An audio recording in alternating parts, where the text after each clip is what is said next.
Imaginez une ville plongée dans un silence opaque, une ville que l'histoire semble avoir soigneusement contournée.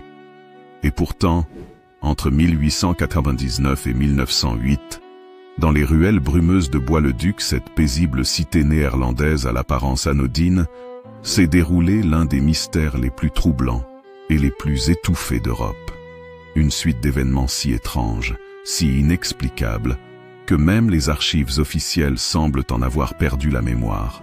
Disparitions inexpliquées, manuscrits censurés, corps retrouvés dans des positions impossibles, et une étrange confrérie dont le nom ne devait jamais être prononcé. Bienvenue dans l'énigme de Bois-le-Duc. Que s'est-il réellement passé entre 1899 et 1908? Un voyage au cœur de l'histoire oubliée, entre fascination, peur et révélation interdite. Si ce genre d'enquête vous passionne, si vous aimez percer les secrets enfouis sous les couches du temps, alors pensez à liker cette vidéo et à vous abonner à la chaîne Histoires émouvantes, car ici, chaque mystère a une voix, et celle que vous allez entendre aujourd'hui pourrait bien hanter vos nuits. Bois-le-Duc, ou S.R.Togenbosch pour les érudits et les locaux, n'est pas une ville qu'on visite par hasard. Blottie dans le sud des Pays-Bas, elle semble sortie d'un tableau flamand. Pavés luisants, canaux calmes, cathédrale gothique dressée comme une sentinelle d'un autre temps. Pourtant, à la fin du 19e siècle, ce décor de carte postale allait devenir le théâtre d'événements qu'aucun historien officiel n'a jamais vraiment su ou voulu consigner. C'est en octobre 1899, quelques jours après une tempête d'automne particulièrement violente, que tout a commencé. D'abord, ce ne furent que des murmures, des sons à peine perceptibles, semblables à des chuchotements que certains habitants disaient entendre dans les murs de leur maison, en particulier dans le quartier de Sint-Janskerkhof, à quelques pas de la cathédrale Saint-Jean. On aurait dit que les murs respiraient, confiera bien plus tard un survivant anonyme à un journaliste néerlandais en 1946, dans un article qui ne fut jamais republié. Ces bruits étaient sporadiques, presque toujours nocturnes, et ne suivaient aucun motif logique. Mais à mesure que les semaines passaient, les habitants commencèrent à remarquer autre chose. Des disparitions. Le 12 novembre 1899, une enfant de 8 ans, Fenna Vervoort, fille du boulanger du quartier, fut portée disparue. Elle jouait à la marelle avec 2 autres enfants sur la place du marché. Il était à peine 16h30. Un instant, elle était là, sautillant entre les craies. L'instant d'après, plus personne ne la revit jamais. La police locale, dépassée, parla d'une fugue. D'autres évoquèrent un enlèvement.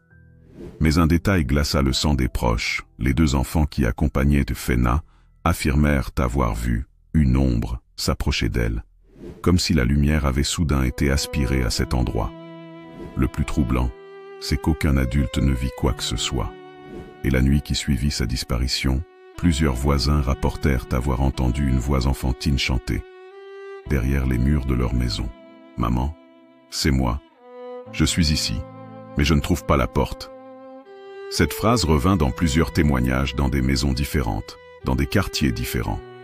En décembre 1899, un homme du nom de Tobias Radmacher, archiviste municipal de la ville, entama une enquête personnelle. Fervent rationaliste, ancien élève de Leyde, il ne croyait pas aux fantômes. Mais les événements l'intriguaient et il avait accès à des documents anciens dont personne ne se souciait plus. Dans un carnet qu'il tint entre décembre 1899 et juillet 1901, retrouvé seulement en 1972 dans les combles de l'hôtel de ville, il note ceci. Il y a, sous la ville, un réseau de couloirs oubliés. Il est antérieur à la Réforme, peut-être même plus ancien que la cathédrale. Ces couloirs sont scellés, mais les cartes de 1624 en révèlent certains tracés, et j'ai la conviction que les voix proviennent de là. Tobias descendit à plusieurs reprises dans les caves de l'hôtel de ville, dans les cryptes de la cathédrale, et même sous les égouts, accompagné d'un ouvrier du nom de Willem Janssen. Le 3 mars 1900, ils découvrirent une entrée murée, derrière un pan effondré du cloître Saint-Bernard. Ils l'ouvrirent. Et à partir de ce jour, Tobias changea. ne reparla jamais de ce qu'il avait vu. Mais en avril 1900, il remit sa démission sans explication. Il ne sortait presque plus de chez lui. Il interdisait à sa femme et à ses enfants d'entrer dans son bureau. Selon ses voisins, il parlait tout seul la nuit. Une semaine avant sa disparition, il confia un paquet scellé au bibliothécaire de l'université de Nimègue avec un billet. À ouvrir dans 100 ans, pas avant, surtout pas. Ce paquet fut effectivement ouvert en 2001. Il contenait un manuscrit en néerlandais archaïque, orné de symboles inconnus, ainsi qu'un dessin représentant un visage sans bouche, aux yeux multiples, tapissant un mur. Ce visage était identifié dans la légende comme de Stilte Heerser, le souverain du silence. Pendant l'hiver 1900-1901, le quartier de Sint-Janskerkhof perdit encore 7 habitants. 2 vieillards moururent dans leur sommeil, les traits figés dans une expression de terreur. Une jeune servante fut retrouvée pendue dans le clocher sud de la cathédrale, sans aucune trace d'accès, et un organiste, Peter van Dor, perdit l'ouïe du jour au lendemain. Il affirma avoir entendu un son si aigu qu'il a déchiré le monde, juste avant de devenir sourd. Les autorités ecclésiastiques ordonnèrent une série de messes d'exorcisme à huis clos. L'évêque, pourtant sceptique, fit enfermer plusieurs manuscrits médiévaux jugés hérétiques. Les archives des Jésuites mentionnent un texte disparu intitulé « De Muren spreken », les murs parlent, cité comme étant l'un des plus dangereux jamais écrits en terre chrétienne. Le 2 juillet 1901, Tobias Radmacher fut vu pour la dernière fois. Il errait près du canal Binnendiez, parlant à voix basse à quelqu'un qui ne semblait pas être là. Il portait une chemise de nuit et des gants de jardinier. À l'aube, un pêcheur retrouva son carnet flottant sur l'eau, attaché à une pierre. La dernière page portait ces mots griffonnés à la hâte. Ce ne sont pas des voix, ce sont des souvenirs. Ce sont les murs qui se souviennent. Mais certains souvenirs refusent d'être oubliés. Son corps ne fut jamais retrouvé. À l'automne 1901, la ville accueillit un homme discret, professeur d'ethnologie à l'université d'Utrecht, Isaac Vermeer, spécialiste des traditions orales perdues du Brabant. Officiellement, il venait pour une étude sur les légendes populaires. Officieusement, il était mandaté par une société savante privée, Het Sodalitas Aeternum, pour enquêter sur les anomalies récurrentes dans la psyché collective de Bois-le-Duc. Vermeer installa un laboratoire modeste dans une maison du quartier sud. Il fit installer des instruments alors inconnus du grand public. Baromètres à mercure très sensibles, enregistreurs sonores expérimentaux, développés à Berlin, détecteurs de pression atmosphérique. Il voulait prouver que les phénomènes rapportés étaient le fruit de troubles environnementaux. Mais ce qu'il capta sur ces cylindres à phonographe en février 1902 le fit abandonner l'approche scientifique. Sur ces enregistrements, on entend une voix de fillette, douce, monocorde. « Isaac, Isaac, tu m'entends? Fenna est ici. Mais elle ne peut pas sortir tant que le silence veille. » Vermeer nota dans son journal qu'il rêvait de murs qui saignaient, de mains minuscules tapotant de l'autre côté d'une cloison. Il affirma sans preuve que la ville reposait sur un organe ancien, un être fait de mémoire et de pierre, et que chaque brique était un œil. Il parlait de l'éveil des fondations. Il quitta la ville au printemps 1902, mais pas sans laisser un avertissement. L'oubli est un acte de défense. Cette ville a oublié pour survivre. Ne réveillez pas ce qui est muré. Puis, soudainement, tout s'arrêta. Plus de voix, plus de disparitions, plus de cauchemars partagés. La ville retomba dans une torpeur étrange. Les habitants évitaient de parler de ces années, comme si elles n'avaient jamais eu lieu. Les maisons hantées furent revendues à bas prix. La cathédrale fut rénovée, et Bois-le-Duc reprit son cours, en apparence. Mais quelque chose, au cœur même de la ville, continuait d'attendre. Le 17 avril 1902, une silhouette vêtue entièrement de blanc fut aperçue à l'aube, immobile devant la crypte de la cathédrale Saint-Jean. Selon les journaux de l'époque, personne ne vit cette personne entrer ni repartir. Seuls les marguilliers, en arrivant pour ouvrir les portes de la sacristie, la découvrirent agenouillée, les mains jointes, le regard vide sous une capuche tissée de fils d'ivoire. Elle ne disait rien. Elle priait sans fin. Elle fut escortée à l'extérieur sans protester. Lorsqu'on tenta de l'identifier, on découvrit qu'elle ne portait aucun document, et qu'un symbole étrange, une épine stylisée formant une spirale, était cousue dans le tissu de son col. 2 jours plus tard, elle avait disparu. Mais à la place, un message fut retrouvé gravé dans une dalle funéraire à l'intérieur de la cathédrale. Ce qui est muré en silence ne doit être ni entendu ni nommé. Le tiers veilleur s'est éveillé. En mai 1902, un envoyé spécial français du diocèse de Lille, l'abbé Amédée de Villers, fut dépêché à Bois-le-Duc. Il n'était pas seulement un homme d'église. C'était un archiviste inquisitorial formé à la bibliothèque secrète du Vatican. Son rôle, faire disparaître les éléments compromettants, contrôler les phénomènes paranormaux attribués à des manifestations de désordre spirituel et, si nécessaire, neutraliser les agents du trouble. Le dossier qu'il constitua, dossier BV 12-3, ne fut jamais rendu public. Mais une copie partielle fut révélée en 1984, après la fuite d'un ex-agent de l'Église. Dans ces pages, on lit « La population ne semble pas se souvenir clairement des événements passés, comme si un voile avait été posé sur la mémoire collective. Il y a quelque chose d'actif ici, quelque chose qui modifie la perception même du réel. Et surtout, j'ai trouvé la trace d'une ancienne société, oubliée par Rome elle-même, nommée Fraternitas Spinae Albae, la confrérie de l'épine blanche. Ils prétendaient protéger l'humanité d'un Dieu oublié, enterré vivant sous les pierres. La Fraternitas Spinae Albae aurait été fondée entre le XIe et le XIIe siècle, dans l'ombre des croisades. Composée de moines renégats, d'anciens scribes, d'alchimistes et d'initiés, cette société secrète aurait fait vœu de silence éternel pour protéger le monde contre une entité ancienne, antérieure au christianisme, et que l'on appelait dans leurs textes « celui qui habite la structure ». Ils croyaient que certaines villes européennes, dont Bois-le-Duc, avaient été construites comme des prisons symboliques, dont l'architecture elle-même constituait un sceau sacré. Chaque cathédrale, chaque canal, chaque pont était une rune figée destinée à contenir cette conscience. Mais quelque chose, vers 1899, aurait fissuré ce sceau. Peut-être le progrès industriel, peut-être une erreur humaine, peut-être un oubli rituel. Un vieux manuscrit retrouvé en août 1902, dans une bibliothèque secondaire du monastère de Bernevelde, attira l'attention d'Amédée de Villers. Il était écrit en néerlandais archaïque mêlé de latin, signé d'un certain Frater Evaldus, 1231. Ce texte décrivait un rituel der Vierstemmen, le rituel des 4 voix, à célébrer tous les 100 ans pour sceller les fondations du souverain. Le dernier rituel enregistré datait de 1800.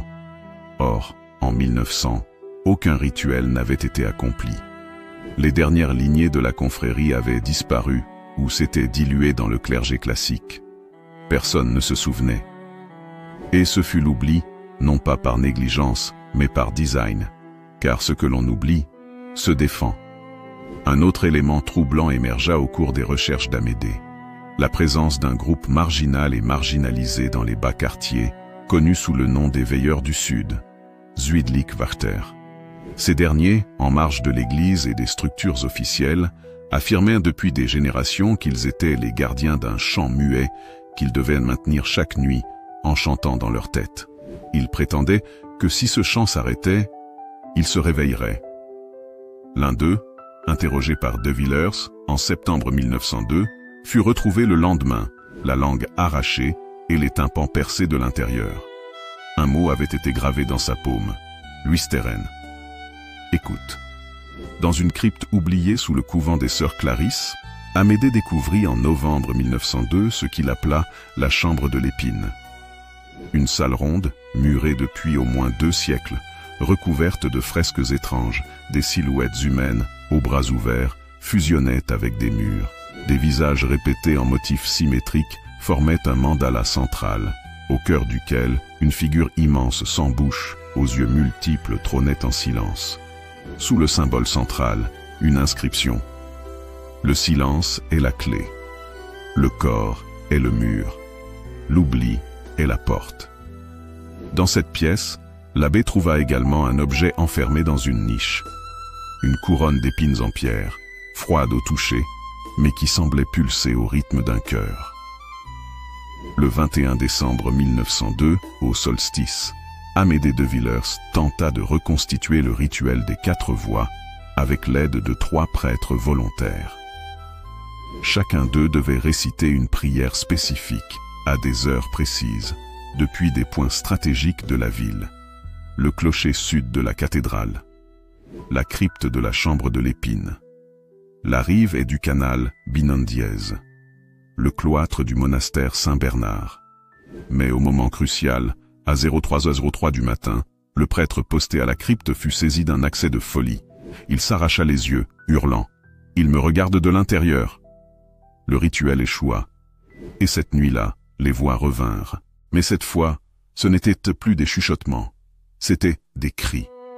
Début 1903, plusieurs bâtiments anciens commencèrent à se fissurer, pas à cause d'un affaissement du sol. Les murs semblaient littéralement pousser de l'intérieur, comme si quelque chose les écartait lentement.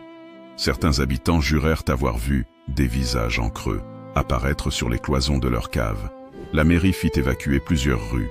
Officiellement, on parla de problèmes de fondation. Mais en coulisses, Amédée de Villers avait compris, le mur était en train de céder. Il tenta de contacter l'église à Rome. Aucun message ne reçut de réponse. Il était seul.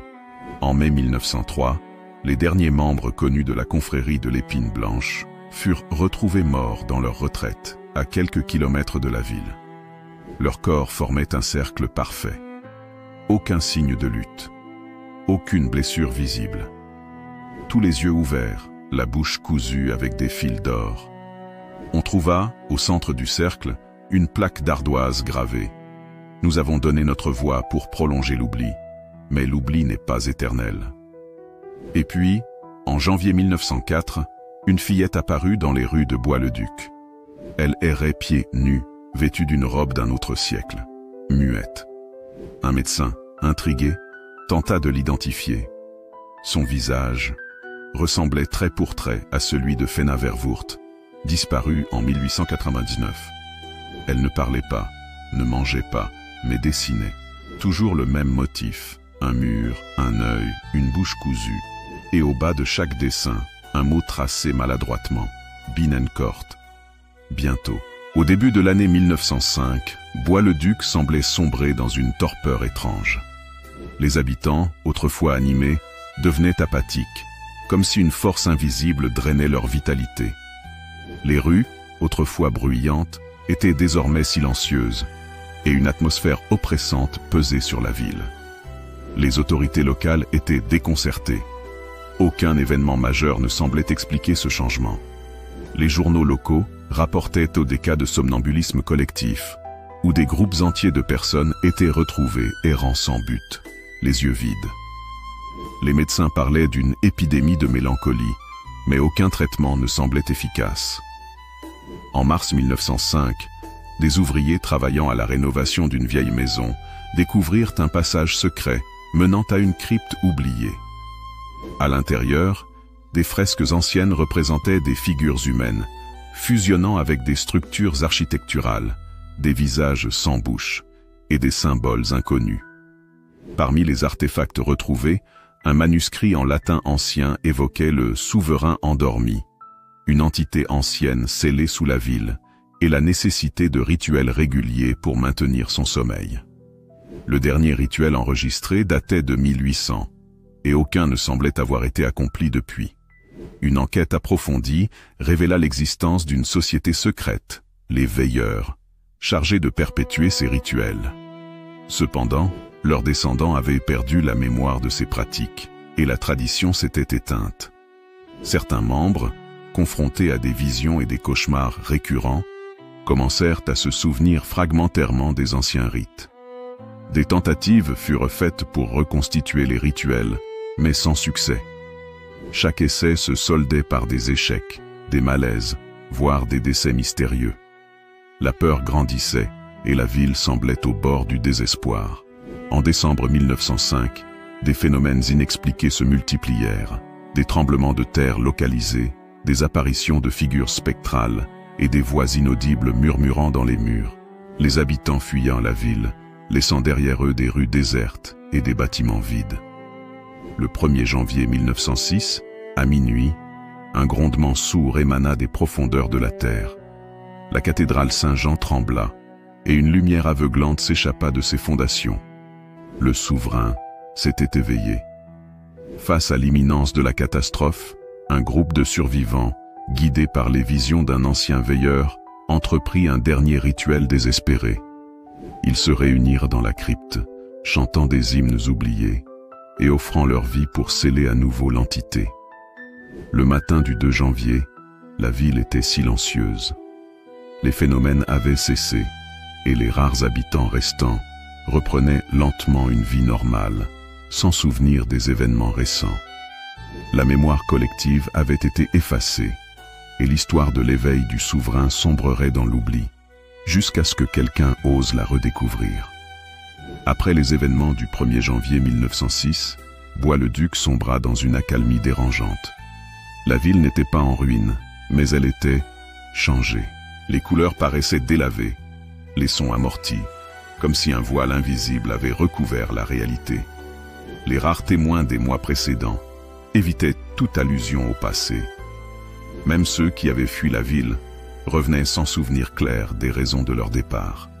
Certains pensaient avoir rêvé, d'autres affirmaient avoir toujours vécu ailleurs.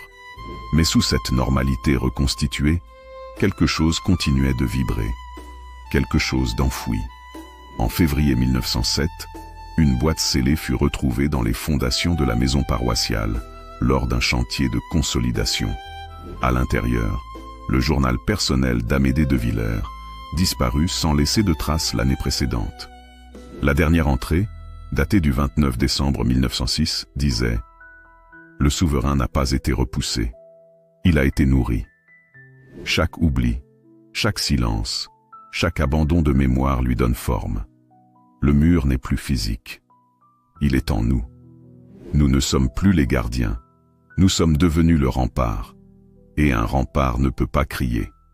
Cette note glaça les rares chercheurs autorisés à l'examiner, car elle laissait entendre que les habitants eux-mêmes étaient désormais les fragments d'un sceau vivant. Au printemps 1907, une institution caritative privée fut fondée au sud de la ville, l'école des mains silencieuses, dirigée par une certaine sœur Margalida, une femme d'origine espagnole dont les documents administratifs étaient flous, presque effacés. Officiellement, l'école accueillait des enfants orphelins, principalement ceux laissés sans famille après les étranges événements des années passées. Mais très vite, des rumeurs émergèrent. Les enfants de cette école ne parlaient pas. Ils ne riaient pas. Certains avaient la bouche cousue. D'autres griffonnaient en permanence le même symbole, un cercle fendu en trois, entouré d'un œil à l'envers. Un ancien facteur rapporta que les enfants sortèrent parfois la nuit en file indienne, pieds nus, se dirigeant vers les anciens souterrains interdits de la ville. Toujours silencieux. Un archiviste du Rijksarchief, Archives nationales, nommé Otto van Elst, découvrit un rouleau de parchemin dans un lot d'archives ecclésiastiques égarées. Ce rouleau, visiblement ancien, portait une inscription étrange. Le dernier mur est tracé, non bâti. Ce que l'on écrit devient pierre. Ce que l'on efface devient chair. Van Elst fit immédiatement le lien avec un phénomène inexpliqué. Depuis plusieurs mois, des messages apparaissaient spontanément dans les murs des caves, des écoles, parfois même des églises. Non gravés, mais comme tatoués à la pierre, dans une encre noire, organique, comme de la bile séchée. Ces textes n'étaient pas fixes, ils changeaient, disparaissaient, se réécrivaient la nuit. Un extrait particulièrement terrifiant disait « Ne cherchez pas à vous souvenir, chaque souvenir est un coup de marteau contre le mur, et quand il cédera, vous serez dehors. L'événement majeur de cette année-là survint le 11 novembre 1907 à 03h06 du matin. La Tour Noire, une ancienne structure médiévale condamnée depuis le XVIIe siècle, s'effondra en un bruit sourd, comme si elle avait implosé depuis l'intérieur. Aucun tremblement de terre, aucun impact. Mais les pierres retrouvées sur place étaient anormales, lisses, comme polies de l'intérieur. Et certaines portaient les traces de visages humains en relief, figés dans une expression d'effroi. Au centre du cratère laissé par la chute, on trouva une dalle d'obsidienne sur laquelle était gravé « Celui qui est dans le mur entend, celui qui est dehors écoute, le dernier mur est vous ». Fena Verwoerd, la jeune fille disparue en 1899 puis réapparue en 1904, avait été placée sous la garde des sœurs Clarisse. En août 1908, à l'âge apparent de 18 ans, elle disparut une seconde fois, sans explication, sans témoin. Mais elle laissa derrière elle un petit carnet, entièrement rédigé dans une langue inconnue. Les linguistes le considérèrent comme une forme mutante de néerlandais ancien, matiné d'un alphabet oublié. La dernière page fut traduite approximativement. Le souverain ne dort plus. Il s'est dissous. Chaque voix que l'on tait, chaque souvenir qu'on efface, c'est lui. Il n'est plus une entité. Il est la ville. Il est le silence entre les pierres. Et une phrase étrange, en bas de page, dans un alphabet encore plus ancien. Binnenkort. Bientôt. À la veille de la nouvelle année 1909, un groupe restreint de prêtres, de notaires et de notables locaux forma un pacte de silence. Ils scellèrent tous les documents relatifs aux événements depuis 1899. Ils modifièrent les registres, falsifièrent les archives et imposèrent un embargo total sur toute fouille dans les zones anciennes de la ville. Ce pacte fut appelé « Et laatste verbond », le dernier pacte. Officiellement, rien ne s'était jamais passé. Aujourd'hui encore, la ville de Bois-le-Duc, Hertogenbosch, est l'objet de phénomènes inexpliqués. Des touristes rapportent des rêves partagés. Certains bâtiments semblent avoir des échos ou des bruits d'origine inconnue. Les rénovations sont souvent interrompues par des présences inexpliquées. Et puis, il y a les enfants. Certains naissent avec des dessins marqués dans la peau, des symboles anciens, des mots qui ne figurent dans aucune langue connue. Un mythe urbain circule. Si vous vous tenez seul, tard le soir, contre le mur sud de la cathédrale Saint-Jean, vous pouvez entendre une voix, pas dans votre oreille, mais dans la pierre. Entre 1899 et 1908, quelque chose s'est produit à Bois-le-Duc. Quelque chose de trop ancien pour être raconté simplement. Quelque chose qui a tenté de se manifester et que des hommes et des femmes ont désespérément tenté de retenir. Peut-être l'ont-ils réussi. Peut-être pas. Mais si vous vous souvenez encore de ce que vous venez d'entendre, alors peut-être que le mur se souvient aussi de vous. Et voilà. Nous arrivons au terme de ce voyage troublant, à travers le temps, les ombres et les mystères qui entourent encore aujourd'hui Bois-le-Duc. Si vous êtes encore là, si vous avez regardé ou écouté cette histoire jusqu'à la fin, alors vraiment, merci. Merci du fond du cœur pour votre curiosité, pour votre présence et surtout pour votre ouverture d'esprit. Parce que ce que vous venez d'entendre dépasse les faits, les dates et les simples archives. C'est un écho d'un passé qu'on a voulu oublier et qui pourtant refuse de disparaître.